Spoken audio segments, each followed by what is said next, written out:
आइए आज बात करते हैं यूपी पीसीएस जे का प्रीलिम्स का आज पेपर हुआ है और लॉ का पेपर अभी जस्ट मेरे पास आया तो मैंने देखा क्वेश्चन। तो देखने के बाद एक्चुअल में स्टूडेंट्स के माइंड में एक डाउट होता है कट ऑफ को लेकर के। जनरली स्टूडेंट जब आपस में बात करते हैं तो उनके माइंड में एक ही थॉट चल रही होती है कि कट ऑफ कितना जा सकता है या कितना जाना चाहिए।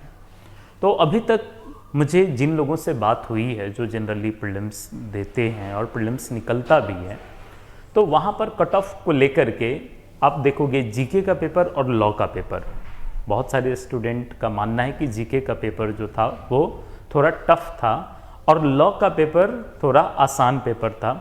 जब आप लॉ के पेपर को एनालाइज करते हैं तो वहाँ पर आपको मिलेगा कि क्वेश्चन सेक्शन बेस बहुत ज़्यादा था, राइट। वहाँ पर क्वेश्चन काफ़ी आसान था। तो इस वजह से अगर लॉ पेपर को एनालाइज किया जाए तो 150 मार्क्स का लॉ पेपर होता है और इसमें 2 मतलब हर क्वेश्चन 300 मार्क्स को कैरी करता है। अब यहाँ पर 300 मार्क्स का जो लॉ पेपर है, तो चूंकि निगेटिव मार्किंग होने की वजह से 150 क्वेश्चन को तो हर कोई टच नहीं करेगा, लेकिन क्वेश्चन आसान था तो आप में से mostly student 110 question, 115 question, 120 question, आप में से बहुत सारे स्टूडेंट जिनका कि प्री क्लियर होने की संभावना है, आप लोग टच करते हो। उसमें से मान लो कि अगर आप क्वेश्चन 120 भी करते हो और अगर किसी स्टूडेंट ने 135 क्वेश्चंस को अटेम्प्ट किया और 15 क्वेश्चंस को अटेम्प्ट नहीं किया, तो 120 इंटू 240 मार्क्स वो ला सकता है। और 15 क्वेश्चंस जो उसने अटेम्प्ट लिया मान लो कि गलत है, तो ऐसे सिचुएशन में उनका लगभग 15 मार्क्स अगर माइनस भी होता है तो वह 225 के आसपास लॉ में आएगा, राइट।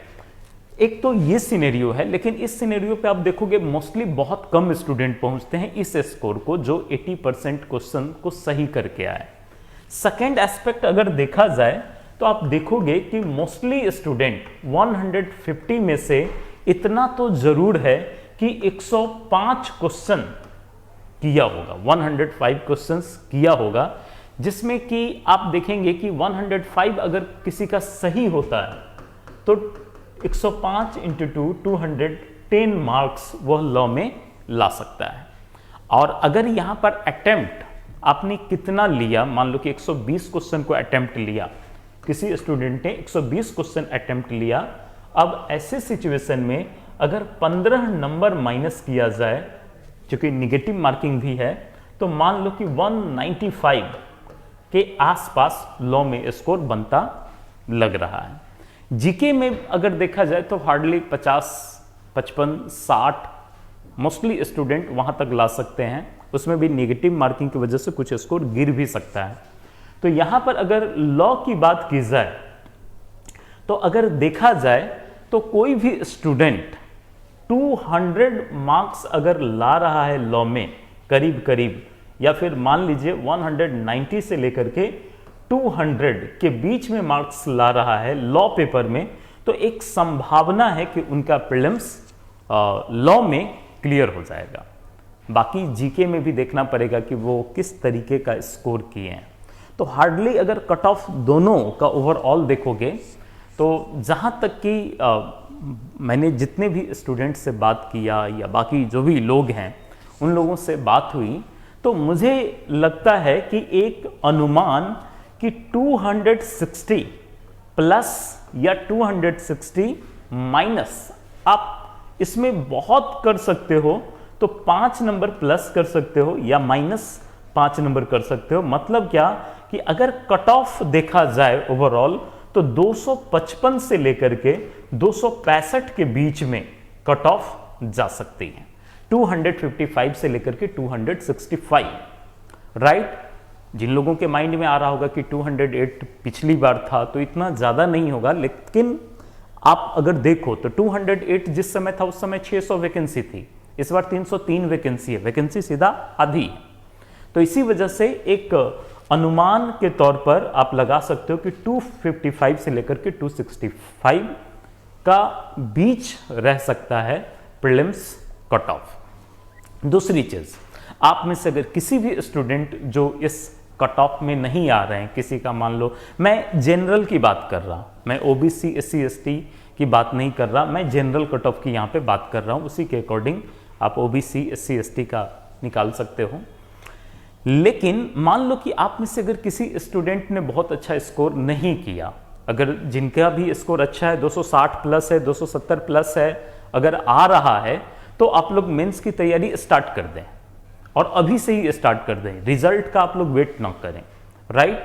दूसरी चीज कि अगर ऐसे स्टूडेंट जिनका कि स्कोर कम रहा है, 210, 220, 225, तो उनको भी निराश होने की जरूरत नहीं है, क्योंकि जब आप एग्जाम देते हो तो उस एग्जाम से कुछ ना कुछ सीख रहे होते हो, राइट। तो इसी वजह से ज्यादा निराश होने की जरूरत नहीं है और आप पूरी तरीके से डेडिकेट होकर के आप अपने प्रीलिम्स और मेंस दोनों की तैयारी करें। लेकिन अगर आपका 250 प्लस है या 250 प्लस मार्क्स आने की संभावना है, तो अभी से आप मेंस की तैयारी स्टार्ट कर दो। ये मत सोचो कि जब रिजल्ट आएगा तब तैयारी करेंगे, क्योंकि जब रिजल्ट आ जाएगा तो उसके बाद आपके पास टाइम होगा नहीं तैयारी करने का, बहुत कम टाइम मिलेगा। तो इसी वजह से आप इन चीज़ों पे ध्यान दें। जहां तक रहा आंसर की का सवाल, तो आपको कल इवनिंग तक 13 तारीख की शाम तक आपको जीके और लॉ पेपर दोनों का आंसर की रिलीज कर दिया जाएगा सेंट पीटर्स लॉ एकेडमी के यूट्यूब चैनल पर, राइट। तो वहां से आप अपने आंसर की को मिला सकते हैं, ठीक है। बाकी आप लोग मेंस एग्जामिनेशन का जिनका भी कट ऑफ 250 प्लस आने की संभावना है, वो लोग तैयारी स्टार्ट कर दें मेंस का एक स्ट्रैटेजी के थ्रू। और मेंस का अप्रोच प्रीलिम्स के कंपैरिजन में बिल्कुल अलग होता है।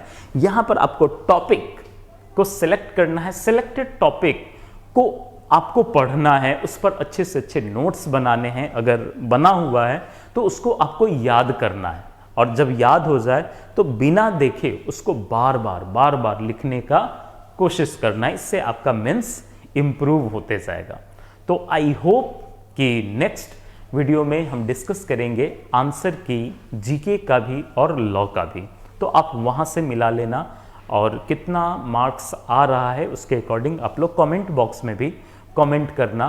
तो फिर से मैं, चूंकि जब आप लोग बताओगे ना, तो उससे भी एक अनुमान निकल करके आएगा कि एग्जैक्ट कट ऑफ कितनी हो सकती है, ठीक है। बाकी आप सबको इस वीडियो को देखने के लिए बहुत बहुत धन्यवाद।